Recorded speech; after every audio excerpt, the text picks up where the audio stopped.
జగన్ మేం నమ్ముతాం నిన్నే జగన్ మా నమ్మకం నువ్వే జగన్ మేం నమ్ముతాం నిన్నే జగన్ నువ్వే జగన్ నువ్వే జగన్ మా నమ్మకం నువ్వే జగన్ నిన్నే జగన్ నిన్నే జగన్ మేం నమ్ముతాం నిన్నే జగన్ నిన్నే జగన్ నిన్నే జగన్ మేం నమ్ముతాం నిన్నే జగన్ నిన్నే జగన్ నిన్నే జగన్ మేం నమ్ముతాం నిన్నే జగన్ ఏ నాటికి నమ్మాటికి నమ్ముకుంది నిన్నొకడిని మాత్రమే చుక్కలు ఎన్ని ఉన్నా మా సూర్యునివి నువ్వే దిక్కులు ఎన్ని ఉన్నా మా దిక్కున నిలబడి తలబడి కలబడి నిలిచిన నేతవు భ్రాతవు దూతవు సావి నువ్వు మా నమ్మకం నువ్వే జగన్ మేం నమ్ముతాం నిన్నే జగన్ మా నమ్మకం నువ్వే జగన్ మేం నమ్ముతాం నిన్నే జగన్ నువ్వే జగన్ నువ్వే జగన్ మా నమ్మకం నువ్వే జగన్ నిన్నే జగన్ నిన్నే జగన్ మేం నమ్ముతాం నిన్నే జగన్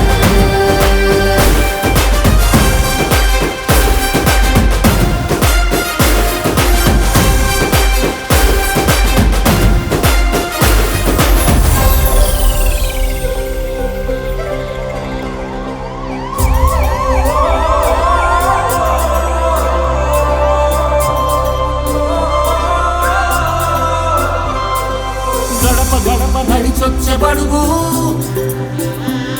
కడుపులను నింపే ముద్ద నువ్వే బడి గంట వింటూ పరిగెత్తుకొచ్చే నిరుపేద బిడ్డలకు విద్య నువ్వే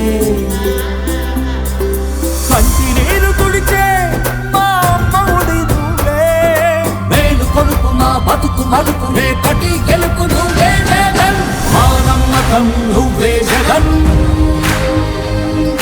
మేం నమ్ముతాం నిన్నే జగన్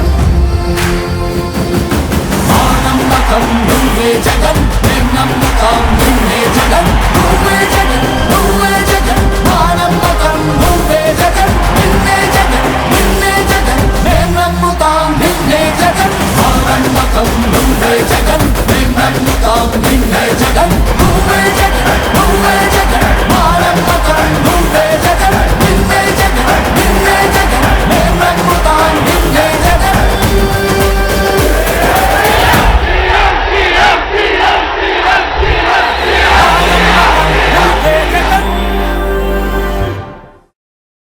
నియోజకవర్గంలో మాజీ ముఖ్యమంత్రి వైఎస్ జగన్మోహన్ రెడ్డి జన్మదిన వేడుకలు కూడా అంగరంగ వైభవంగా జరుగుతున్నాయి. చూస్తే కనుక మాజీ మంత్రి ఎవరైతే ఉన్నారో కారుమూరి వెంకటనాగేశ్వర ఆధ్వర్యంలో కూడా ఈ వేడుకలు జరుగుతున్నాయి. అన్నారు ఆయనతో మాట్లాడదాం. సార్ చెప్పండి, గోదావరి జిల్లాలంటేనే పూర్తిస్థాయిలో సంక్రాంతి సంబరాలు, అలాంటిది జగన్మోహన్ రెడ్డి గారి పుట్టినరోజు వేడుకలతో సంక్రాంతి ముందే వచ్చింది అన్నట్టుందా? ఎలా జరుగుతున్నారు వేడుకలు? ఇవాళ రెండు తెలుగు రాష్ట్రాల్లోనే కాకుండా విదేశాల్లో కూడా అమెరికా కానీ, రష్యా కానీ, జపాన్ కానీ, లండన్ కానీ, మన గల్ఫ్ కంట్రీస్లో కానీ జగన్మోహన్ రెడ్డి గారి బర్త్డే వేడుకలు రంగరంగ వైభవంగా హైదరాబాద్ అన్ని చోట్ల జరుపుకుంటూ ఉన్నారు. ఇవాళ తణుకులో కూడా మా నాయకులు కార్యకర్తలు ఊరూరా సంక్రాంతి పండుగ ముందే వచ్చినట్టుగా భోజనాల కార్యక్రమం సరదాగా అన్ని కార్యక్రమాలు కూడా పెద్ద ఎత్తున చేసుకుంటున్నారు. ఇప్పటి నుంచి సాయంత్రం దాకా జరుగుతూనే ఉన్నాయి. ఇవాళ తణుకులో మేము బ్లడ్ క్యాంప్ కూడా పెట్టాం, మన ఆఫీస్లో నడుస్తూ ఉంది. అలాగే కేక్ కట్ చేసాం. ఇవాళ పారిశ్రామిక వర్కర్స్కి మరి వాళ్ళకి జీతాలు లేక అల్లాడిపోతూ ఉంటే మరి అది చూసి జగన్మోహన్ రెడ్డి గారి బర్త్డే సందర్భంగా వాళ్ళు ఏమీ చేతిలో లేదనే బాధ లేకుండా ఉండాలని ఇవాళ పచారీ సామాన్లు కూడా పంచే కార్యక్రమం చేసాం. ఇదే కాకుండా ఓల్డేజ్ హోమ్లోనూ 2 హోమ్లు ఉంటే 2 హోముల్లో కూడా భోజనాల కార్యక్రమం ఏర్పాటు చేస్తాం, దుప్పట్ల కార్యక్రమం ఏర్పాటు చేస్తాం, హాస్పిటల్లో పళ్ళు పంచే కార్యక్రమం చేస్తున్నాం. హాస్పిటల్లో శానిటరీ వర్కర్స్ కూడా 3 నెలల నుంచి జీతాలు లేవని చెప్పి వాళ్ళు కూడా ఈరోజు బాధపడకుండా ఉండాలి, ఆనందంగా ఉండాలని వాళ్ళకు కూడా ఇవాళ పచారీ సామాన్లు ఇచ్చే కార్యక్రమం చేస్తున్నాం. పళ్ళు అవన్నీ కూడా పంచే కార్యక్రమం చేస్తున్నాం. ఇవాళ అన్ని గ్రామాల్లో కూడా పండగ వాతావరణంలోనే నడుస్తూ ఉన్నాయి. జగన్మోహన్ రెడ్డి గారు ప్రజల గుండెల్లో నిండిపోయారు, డబల్ అయిపోయారు. అప్పుడు పార్టీలు, ప్రాంతాలు, కులాలు, మతాలు అతీతంగా ఆయన చేసిన పనులు ఈరోజు ఇంకా చెప్పుకుంటున్నారు. ఇప్పుడు బాగా అర్థమైంది ప్రజలకి.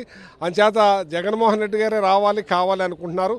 అలాగే ఇవాళ భీమారావు కానీ, నాగరాజు గారు కానీ వాళ్ళ ప్రత్యేకంగా మరి వీళ్ళ కష్ట సుఖాల్లో పాలు పంచుకుని ఆ శానిటరీ వర్కర్స్ విషయంలో నిలబడినందుకు వాళ్ళని ప్రత్యేకంగా అభినందిస్తున్నాను. అందుకే వాళ్ళ ద్వారా, వాళ్ళ ఆధ్వర్యంలో ఈ కార్యక్రమాలన్నీ కూడా నిర్వర్తించాం. సార్ క్షేత్రస్థాయిలో చూస్తున్నారు, గతంలో వైఎస్ఆర్తో పనిచేశారు, ఇప్పుడు వాళ్ళ కొడుకుతో కూడా పనిచేశారు క్యాబినెట్లో. ఎలా అనిపిస్తుంది అసలు? జగన్మోహన్ రెడ్డి గారు తండ్రి రాజశేఖర రెడ్డి గారే ఒక ఇది అనుకుంటే దానికి 3 రెట్లు ఇదిగా ప్రజల్లో ఉండిపోయిన మనిషి ఈయన. ఎక్కడికి వెళ్ళినా మొన్న ఫ్లైట్లో ఆయనతో నేను వెళ్ళాను. ఆ ఫ్లైట్లో కూర్చుంటే వస్తూ జనం 1 by 1 అలా గంట 10 నిమిషాల ప్రయాణం కూడా ఎవరు కూడా సీట్లలో కూర్చోలేదు. అవి బ్యాలెన్స్ తప్పకుండా ఉండాలని చెప్పి లైన్లో ఒకళ్ళ తర్వాత ఒకళ్ళు వచ్చి ఫోటోలు దిగే కార్యక్రమంలో ఓపిక్గా అందరికీ కూడా ఇచ్చే కార్యక్రమం చేశారు. అందరూ కూడా బర్త్డే విషెస్ కూడా మన ఫ్లైట్లో ఉన్న సిబ్బంది కూడా తెలియజేయటమే కాకుండా అక్కడ కేక్ కూడా కట్ చేసి, ఒక చిన్నారు వచ్చి కేక్ కట్ చేసే కార్యక్రమం కూడా చేశారు. అంతే జగన్మోహన్ రెడ్డి గారు ప్రతి ఒక్కళ్ళ గుండెల్లో ఉండిపోవడానికి నిదర్శనం ఇదే. క్షేత్రస్థాయిలో చూస్తుంటారు, కూటమి పాలనలో చూశారు, ఆయన చేసినటువంటి సంక్షేమ పాలన చెరిపేయాలని చూస్తున్నారు పేదల గుండెల్లో. అది సాధ్యం అంటున్నారా? అది ప్రజల గుండెల్లో నిండిపోయింది, ఉండిపోయింది. ప్రతి రాష్ట్ర ప్రజలు అప్పులు లేకుండా ఆనందంగా బతికారు. ఇవాళ అప్పుల ఆంధ్రప్రదేశ్తో పాటు అప్పుల ప్రజలు ఆంధ్రప్రదేశ్గా మిగిలిపోయింది. ప్రతి ఒక్కళ్ళు కూడా గతంలో అప్పులు చేసుకునే పరిస్థితి లేకుండా ప్రజలు నడిచేది. చేతిలో డబ్బులుండి టైం టేబుల్ ప్రకారంగా డబ్బులు కొట్టడం వల్ల ప్రతి ఒక్కళ్ళ చేతిలో డబ్బులుండే వ్యాపారస్తులు కూడా ఇవాళ బాధపడుతున్నారు. షాపులు కూడా మూతడిపోయే పరిస్థితి వచ్చింది. ఆ రోజున జగన్మోహన్ రెడ్డి గారు డబ్బులు ఇవ్వటం వల్లే ప్రతి వాళ్ళు ఏది కొనుక్కునేది అది కొనుక్కుని బట్టి షాపులు కూడా పుష్కలంగా నడిచినాయి. ఇవాళ తణుకులోనే దగ్గర 150 షాపులు టోయిలెట్ బోర్డులు దర్శనమిస్తున్నాయి. గతంలో ఒక టోయిలెట్ బోర్డు దొరకాలంటే కష్టం.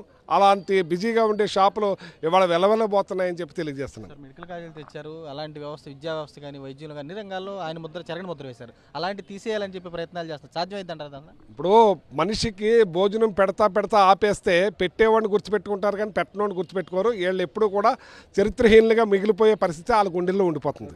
చెప్పండి, ఏ విధంగా వస్తారు ఇప్పటికి కార్మికులకు సంబంధించి పరిస్థితి ఎలా ఉంది? ప్రభుత్వం వచ్చాక ఇవాళ కాంట్రాక్ట్ పారిశుద్ధ్య కార్మికుల పరిస్థితి రోజు చాలా ఇబ్బందికరంగా మారుతూ ఉంది. అంటే వాళ్ళకి ఇస్తున్నటువంటి వేతనాలు అరాకొర వేతనాలు, ఆ వేతనాలు కూడా ఏ నెల కానాలు ఇవ్వలేనటువంటి పరిస్థితుల్లో ఇవాళ పస్తులతో వాళ్ళు విధులు నిర్వర్తించే పరిస్థితి ఉంది. అంచేత ఈరోజు మాజీ ముఖ్యమంత్రి జగన్మోహన్ రెడ్డి గారి జన్మదినం పేరుతో ఇవాళ పారిశుద్ధ్య కార్మికులు గుర్తించి వారికి ఈ రకమైనటువంటి అపరాల సహాయం అందించడం చాలా అభినందనీయం. ఇవాళ ఎవరైనా నాయకులు పుట్టినరోజులు జరుపుకుంటూ ఉంటే ఇదొక స్ఫూర్తివంతంగా నిలవాలి.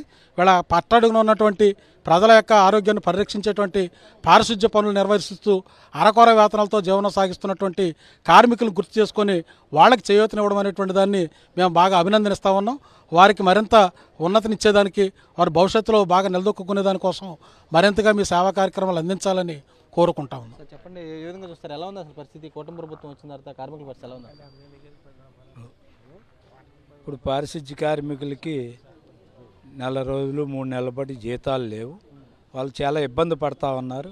ఆ ఇబ్బంది తెలుసుకొని మాజీ మంత్రివర్యులు కారుమూరి నాగేశ్వరరావు వెంటనే స్పందించి వాళ్ళకి ఏదో రకంగా సాయం చేయాలని ఈరోజు జగన్మోహన్ రెడ్డి గారు పుట్టినరోజు సందర్భంగా వాళ్ళకి ఆర్థికంగా అన్ని విధాలుగా ఆదుకుండేలాగా చేయూతనిచ్చి కార్యక్రమం చేయడం చాలా శుభసర్యం.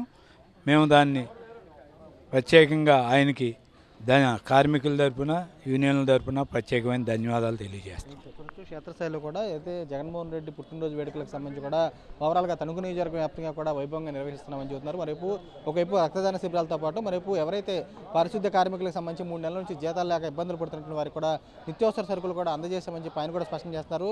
ప్రజల గుండెల్లో చెరగని ముద్ర వేసుకున్నటువంటి పాలనతో జగన్మోహన్ రెడ్డి ఎవరైతే ఉన్నారో ఆయన మార్పుని తుడిచిపెట్టడం అనేది అసాధ్యమని చెప్పని, ఎవరైతే చేస్తున్నటువంటి సంక్షేమాన్ని ఆపుతున్నారో వారు కూడా కూటమి పాలకులు కూడా చరిత్రహీనులుగా మిగిలిపోతారని చెప్పి ఆయన కూడా స్పష్టం చేసి కూడా కనపడుతుంది. బిజినెస్ నరేష్తో రాజు, సాక్షి, తాడేపల్లి నుంచి.